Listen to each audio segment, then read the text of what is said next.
What's going on, everybody? It's Frito here for your Overwatch. Today, Jeff Kaplan posted onto the forums a few interesting things, the biggest one being confirmation that Roadhog is getting a buff, and even gave us some clues to what it could be. He says, yes, Roadhog changes were intended for this round of PTR, but required animation, so they've been delayed a bit. He's not getting a rework, just some tuning / balancing. Will take a bit more time than the recent PTR changes that went up, however. Let us know in the comment section down below what you think that the balancing could be for Roadhog, and bar an out of the blue nerf, which he did recently get, to his shield breakout range. We can assume that this is probably a buff, but most interesting is that he's saying it requires animation, which makes me think the interaction of his abilities could be a bit different. We know that originally when they reworked his kit around a bit, they allowed him to move during take a breather, which significantly buffed the ability, but I assume that whatever animation changes they have to put into place are going to surround his hook,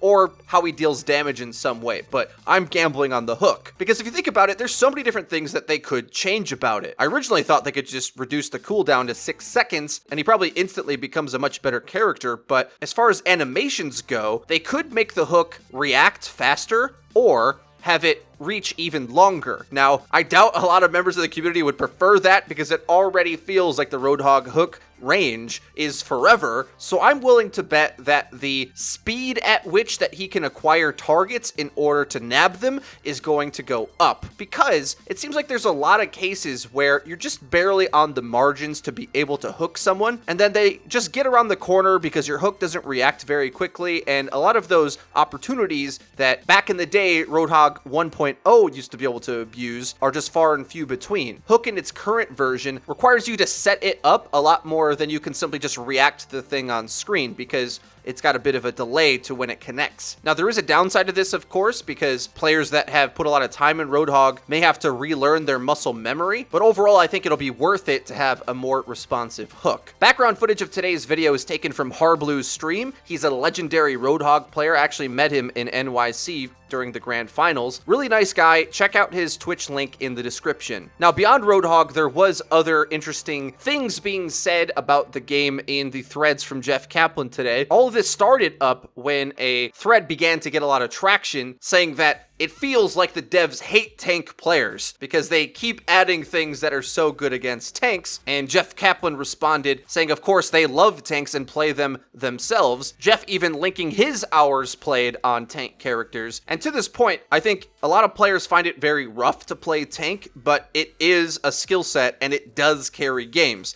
Yes, there's a lot of things that the enemy can toss at you to make your life difficult, but especially when you start to learn all of the tanks, and I'm including Wrecking Ball in this, you really can figure out that you are the biggest component to your team answering just about any problem. Now, oftentimes it does require support from your team in order to enable certain things, like Reinhardt without a Lucio is basically useless. Having recently made climbs back up to GM myself this season, I see where people get frustrated playing tanks, but at the same time, good tank play just wins games. Straight up. So the game sort of has to put in things that stop tanks from carrying games, because even with all of the deterrents, they already do. So fear not, making more guides on tank play, especially Wrecking Ball, which is even strong against the likes of Brigitte, which many tank players are deathly afraid of. So be sure to subscribe and hit the bell icon so that you get notified when those videos go live. Last up on the forum wrap up, Jeff Kaplan responded to criticisms of the Map Rialto, where this forum poster isn't too happy about the boop-centric nature of the map, saying that it's too hard for attackers to